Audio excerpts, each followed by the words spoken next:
Till now, we have learnt about how a straight line is present in space, correct? We have learnt the vector form, we have learnt the Cartesian form, we have learnt what is the angle between the two lines. All these things are done. Now, what if, imagine something like this. Imagine you have a cuboid, okay? Assume that you have a cuboid. Now, for this particular cuboid, say the bottom is A, B, C, D, okay? And say the top part is going to be E, F, G, H. Fine. Now, what we are going to do is let's take two lines here. This is in space, isn't it?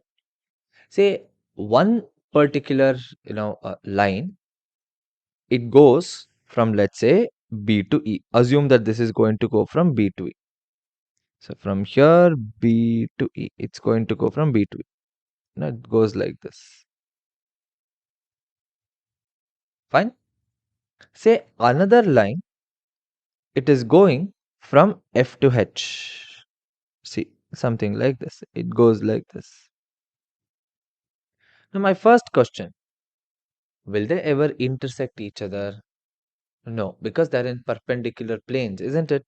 See, one is going from B to E. It's like this. If it's like this, then one is going from B to E. One more is going from this to this, isn't it? They are not going to meet. Plus, are they parallel to each other? They are not even parallel. That means these two lines, whatever we have, whatever I've written on the screen, they are neither parallel nor intersecting, correct? Now, such type of lines are what we call as skew lines.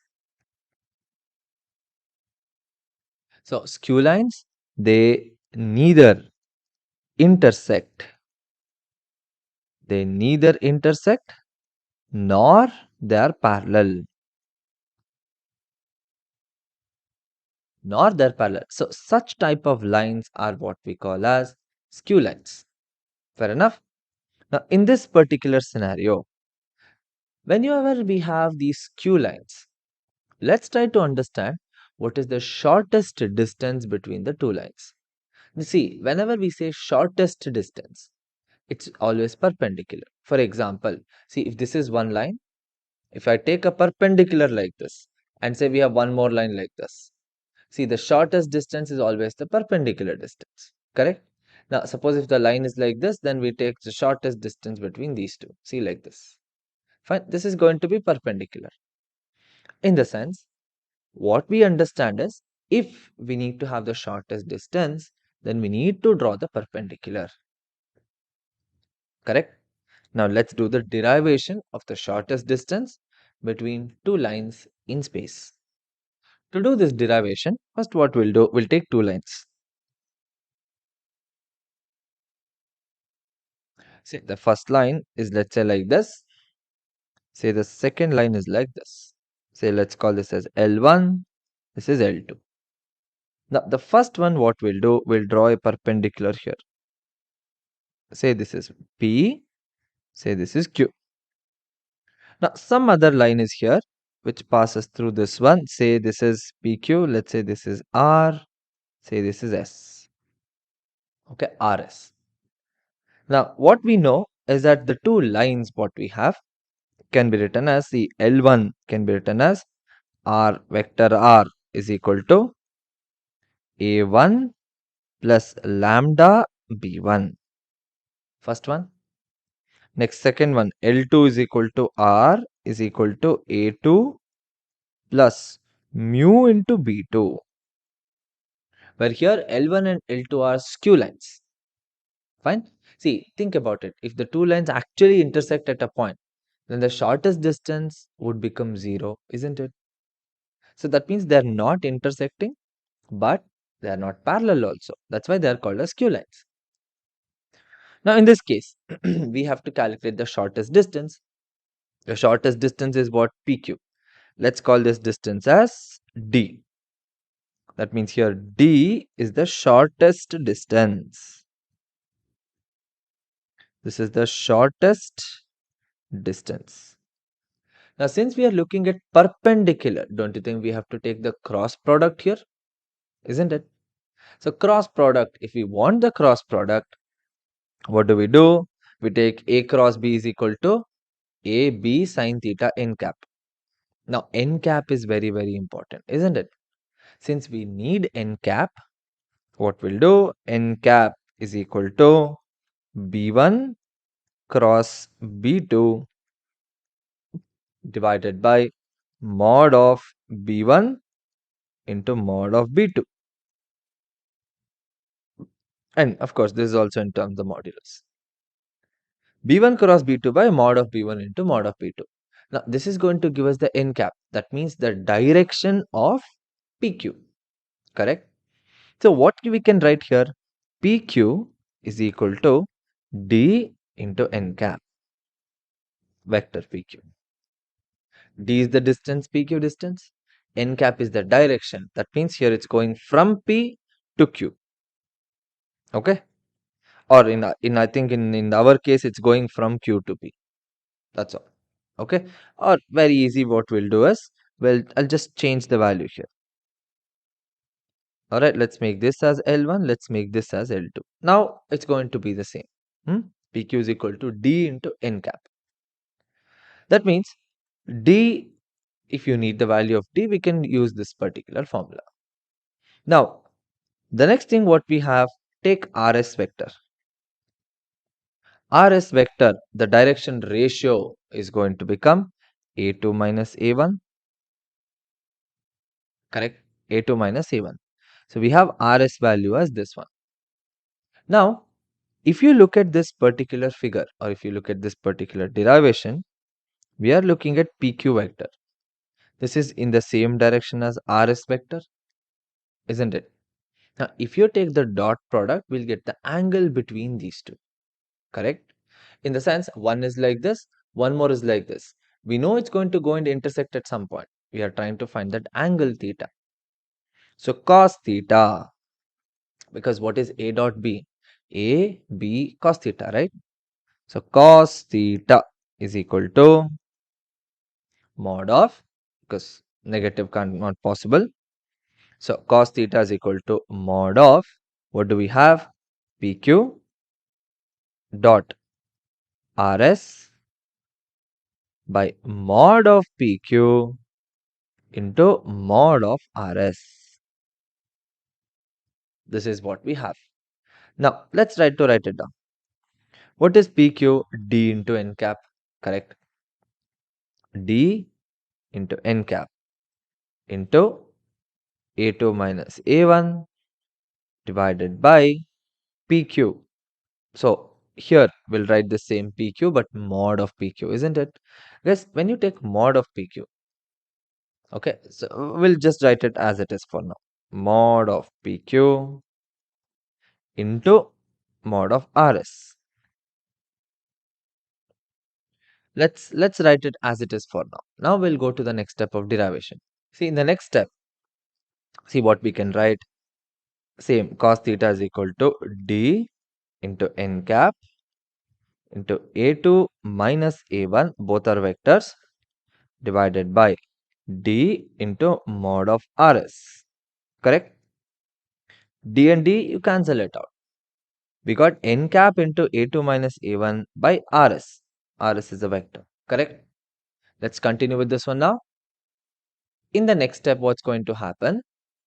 We substitute the value of N cap. Okay? That means here same cos theta is equal to B1. Now, what is N cap? B1 cross B2 by this one, correct? B1 cross B2 dot A2 minus A1 divided by mod of B1 cross B2 mod of B1 cross B2 into RS, mod of RS. This is cos theta, right? Now, what do we have? What we are trying to calculate is the value of D, isn't it? Now, why we took this cos theta? Very, very important question. The reason why we are taking cos theta is nothing but we can write PQ is equal to RS into cos theta, or mod of PQ is mod of RS into cos theta. This is the reason why we are taking it. Now, if you think about it, why are we writing mod of PQ as mod of RS into cos theta? This comes from the projection of one vector over the another. If you guys don't remember, please go back to the vector chapter. We have done the projection of one vector over another, because we know that these two vectors are at an angle theta. So projection of one over the other, if you calculate, you are going to get the shortest distance. That's why we are using this particular formula. Now, mod of PQ is what? D. So D is equal to, here, RS mod of RS into cos theta, which is B1 cross B2 dot A2 minus A1 divided by mod of RS into mod of B1 cross B2. B1 cross B2. Mod of RS gets cancelled. So what do we get? We get D is equal to B1 cross B2 dot A2 minus A1 divided by mod of B1 cross B2. This becomes the formula for the shortest distance between two skew lines. Clear? Now, in the same video in the previous case, I've told you that n cap is mod of B1 cross B2 by mod of B1 into mod of B2. Correct? Now, that also you can use in certain cases. Okay, that is also the correct formula, but in certain cases. The more general formula what you can tell is this one. Okay, now coming to the distance again. Distance is D is equal to B1 cross B2 dot A2 minus A1 by mod of B1 cross B2. Now, this is the formula for the distance between the skew lines in vector form. Suppose if we do the same thing in the Cartesian form, let's look into what will become the formula of the distance between the two skew lines in the Cartesian form. Alright? If suppose you have two lines, let's say L1 let's say is x minus x1 by A1 is equal to y minus y1 by B1 z minus z1 by C1. Say L2 is x minus x2 by A2 y minus y2 by B2 is equal to z minus z2 by C2. Assume that these are the two lines. Then the shortest distance becomes D is equal to determinant of x2 minus x1, y2 minus y1, z2 minus z1. Next you have A1, B1, C1, A2, B2, C2. Now this is the numerator divided by root of, we expand the determinant and we write it. That is B1 C2 minus B2 C1 whole square plus C1 A2 minus, okay, A1 C2, you can write it this way, whole square plus A1 B2 minus B1 A2, or you can also write it as A2 B1 whole square.